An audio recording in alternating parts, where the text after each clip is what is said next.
This was me 10 years ago when I just started Forex trading.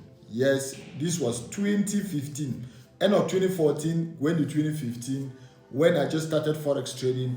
And at that point in time, I had sold all my businesses. I had cyber cafes. Cyber cafes when you go and buy internet to maybe browse. Back then, cyber cafe was a big thing. I had many branches at the level of the university. I had many branches of cyber cafes, right? So this was me. Immediately I sold my cyber cafe. But that time, the war in the southern part of Cameroon was just starting, so I had to sell all my businesses and move to Yaoundé. Yaoundé is the capital city in Cameroon. When I got there, this is where I used to learn how to trade. This was in my uncle's house, in just a small section in my uncle's house, where I used to stay. I used to sleep there. I used to learn how to trade for 18 months with Apari Fund. It's a UK-based hedge fund.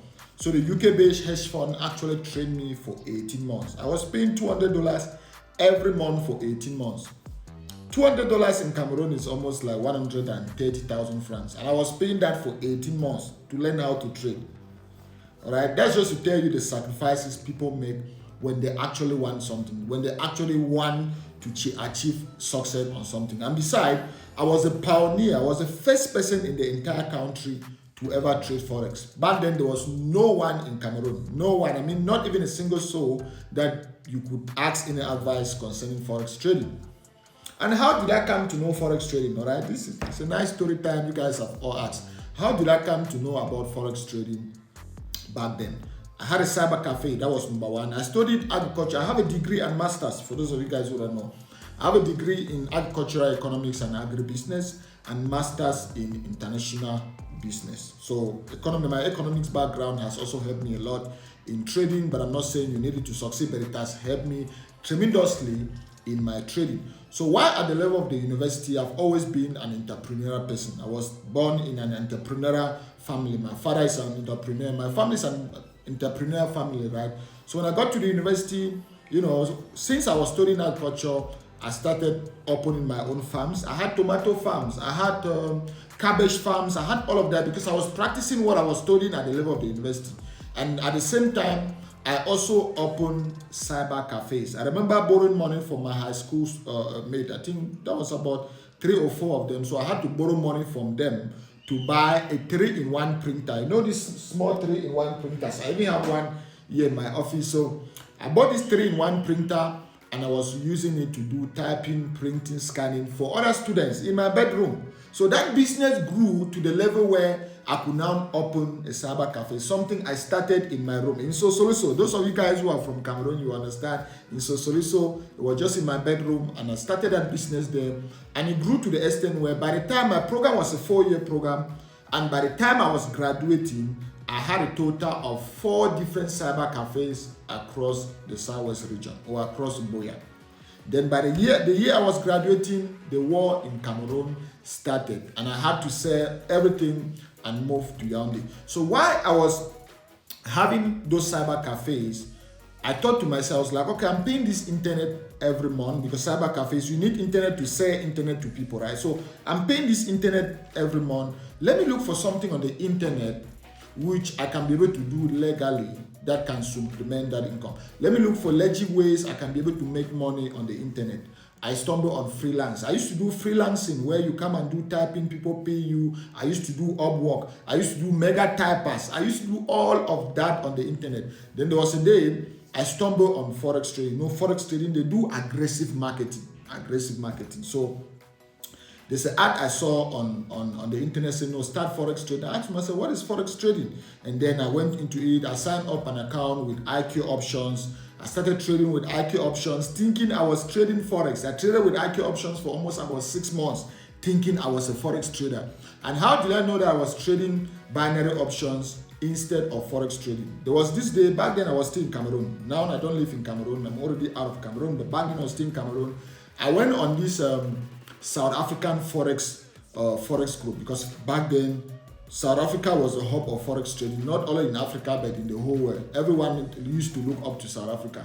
So I went on this South African WhatsApp group, and this one guy that came there and said, buy Great Britain Pound USD, stop loss this, take profit this, And I went immediately to binary options. I started looking for where to put my stop loss. I couldn't see. Started looking for where to put take profit, because binary options, it has an expiry time where they call the hit and the exit price. There's no stop loss, there's no take profit.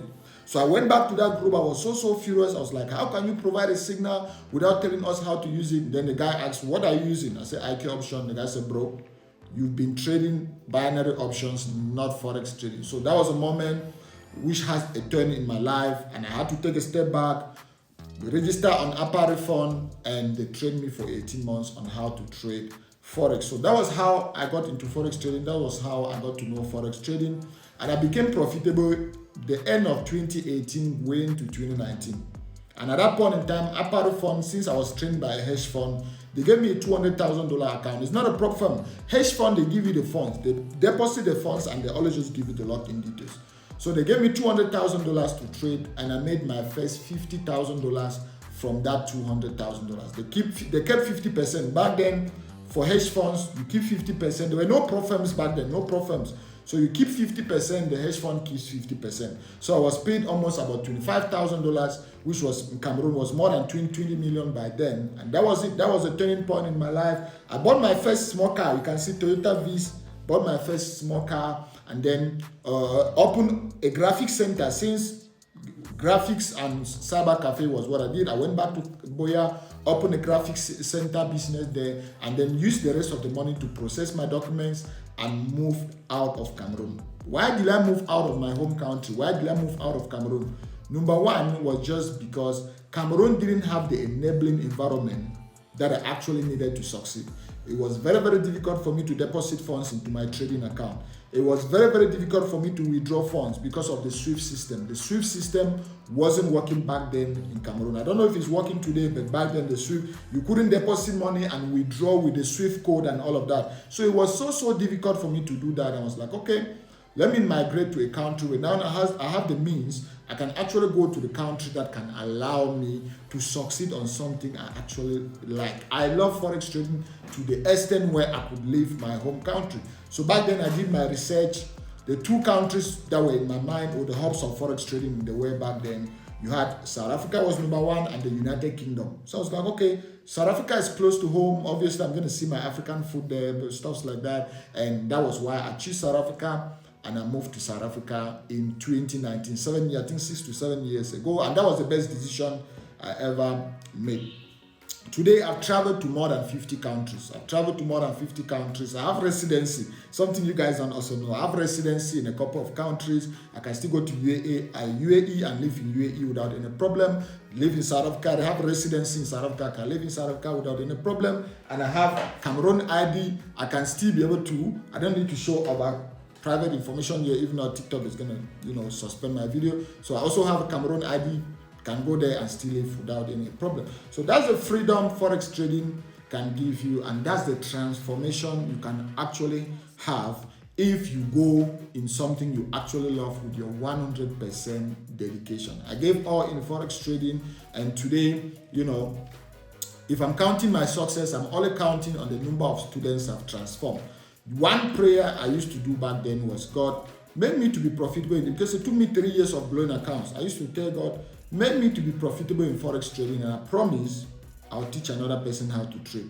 Make me to be profitable, and I promise I'll impact another person's life. And the moment I became profitable, that was when I opened my YouTube channel. Today, that YouTube channel is going to $1 million. It's almost going to 1 million subscribers. It's on about 700,000 subscribers. The biggest YouTube channel in Africa in the niche of Forex trading and in the niche of finance. I own the biggest community in the whole of Africa in the niche of Forex trading and also in the niche of finance. That all started because I had a vision. I had a vision to help other traders. I had a vision to impact other people. I had a deal with God that, oh, my son, if I make you profitable, trust me, you're going to teach other people. If I make you profitable, promise me you're going to teach other people. You're going to show other people the way. So that was when I became profitable. And I believe I had a deal with God that I was going to show you guys the way. And I also created a free playlist on my YouTube channel, almost about 84 videos teaching you guys how to trade A to Z, even before Godlove University. So that's Ndemazeah Godlove in a nutshell. Our 10 minutes is off on TikTok. You can only record for 10 minutes. I wish we had more time. but we're going to continue another day. You can check on my page. You're going to know everything about me. Peace, bless, bless, bless.